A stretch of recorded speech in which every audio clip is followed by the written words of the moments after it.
فقیہ رحمۃ اللہ علیہ یہ حکایت نقل کرتے ہیں کہ بنی اسرائیل میں ایک عابد شخص تھا جسے اللہ تعالیٰ نے ظاہری حسن و جمال بھی بہت دے رکھا تھا۔ اپنے ہاتھ سے زنبیل بناتا اور فروخت کر کے بسر اوقات کرتا تھا۔ ایک دن وہ بادشاہ کے دروازے پر سے گزرا۔ بادشاہ کی بیوی کی خادمہ نے دیکھ لیا، جا کر ملکہ سے کہنے لگی کہ یہاں ایک آدمی ہے کہ ایسا حسین شخص کبھی دیکھنے میں نہیں آیا، زنبیل فروخت کرتا پھر رہا ہے۔ ملکہ نے حکم دیا کہ میرے پاس لے آؤ۔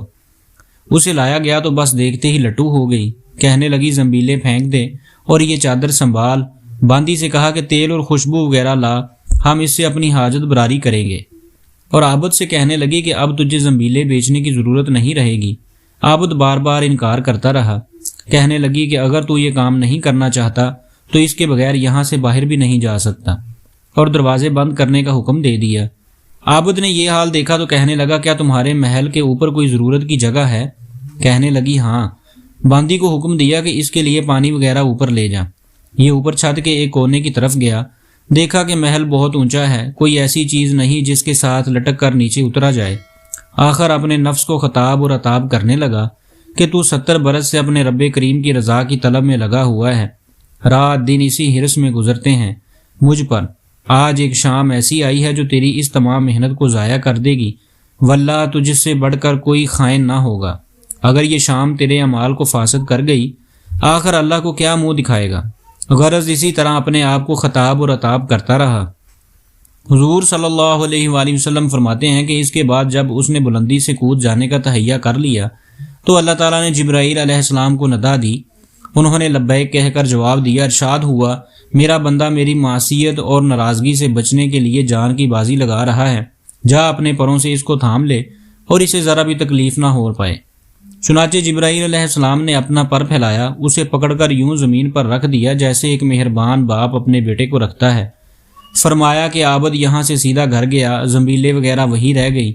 سورج غروب ہو رہا تھا۔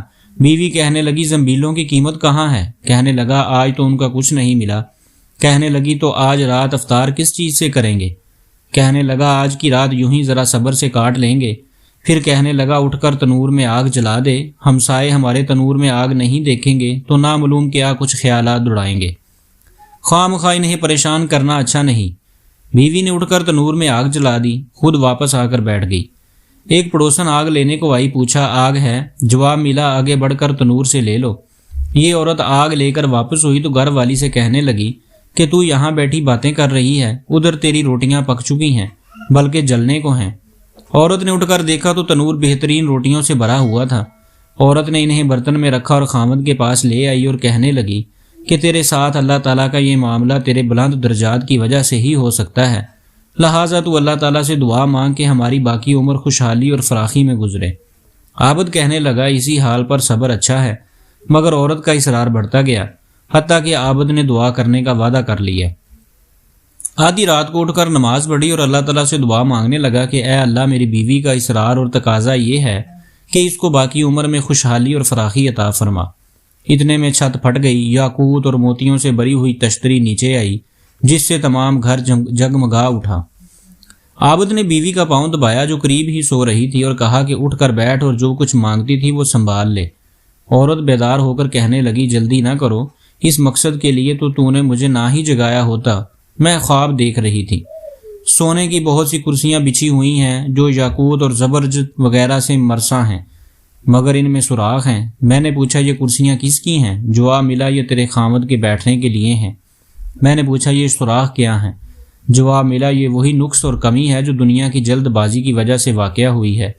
تو میں نے کہا کہ میں کسی ایسی چیز کی خواہش نہیں رکھتی جس سے تیری نشستگاہ میں نقص پیدا ہو، لہٰذا اپنے رب سے اسے واپس کرنے کی دعا کر لو۔ عابد نے دعا مانگی اور تشتری واپس ہو گئی۔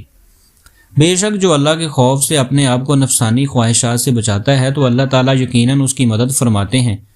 چنانچہ ارشادی باری تعالیٰ ہے والذین جاہدوا فینا لنہدینہم سبلنا، جو لوگ ہمارے راستے میں یہ مجاہدہ اور محنت کرتے ہیں کہ ماحول کا، معاشرے کا، نفس کا، شیطان کا اور خواہشات کا تقاضا چھوڑ کر وہ ہمارے حکم پر چلنا چاہتے ہیں تو ہم کیا کرتے ہیں۔ حضرت تھانوی رحمۃ اللہ علیہ اس کا ترجمہ فرماتے ہیں کہ ہم ان کے ہاتھ پکڑ کر لے چلیں گے، یہ نہیں کہ دور سے دکھا دیا کہ یہ راستہ ہے۔ بلکہ فرمایا کہ ہم اس کا ہاتھ پکڑ کر لے جائیں گے، لیکن ذرا کوئی قدم تو بڑھائے، ذرا کوئی ارادہ تو کرے، ذرا کوئی اپنے اس نفس کے مقابلے میں ایک مرتبہ ڈٹے تو صحیح، پھر اللہ تعالیٰ کی مدد آتی ہے۔ یہ اللہ تعالیٰ کا وعدہ ہے جو کبھی جھوٹا نہیں ہو سکتا۔ لہٰذا مجاہدہ اسی کا نام ہے کہ ایک مرتبہ آدمی ڈٹ کر ارادہ کر لے کہ یہ کام نہیں کروں گا، دل پر آرے چل جائیں گے، خواہشات پامال ہو جائیں گی، دل و دماغ پر قیامت گزر جائے گی، لیکن یہ گناہ کا کام نہیں کروں گا۔ جس دن نفس کے سامنے ڈٹ گیا، اللہ تعالیٰ فرماتے ہیں کہ اس دن سے ہمارا محبوب ہو گیا، اب ہم خود اس کا ہاتھ پکڑ کر اپنے راستے پر لے جائیں گے۔